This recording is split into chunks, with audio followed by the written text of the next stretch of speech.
How to fix CapCut black screen while editing. Let's get started. First, restart CapCut and your phone. So first close the CapCut app and reopen it. Then restart your phone. This often clears temporary glitches. Next, clear cache for the CapCut, launch settings. Scroll and click on the option General. Click on iPhone Storage. From this list, find CapCut. Click on Offload app. Click on Offload app, then click on Reinstall app. Then you can head back. Now check the storage in your device. Ensure you have at least 2 to 3 GB of free storage space. CapCut may crash or show a black screen if your device is overloaded.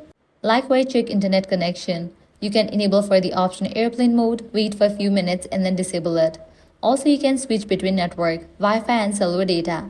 Next, update CapCut. For that, launch your Play Store or App Store, search for the app CapCut. Once app appears, if you find the option of update, click on it and update the app to its latest version. Next, try re-importing the video. The original clip might be corrupted. Delete the clip from the timeline, then re-import it from your gallery. And that's it. These are some fixes for CapCut black screen while editing. If this guide helped you out, do not forget to like, share and subscribe.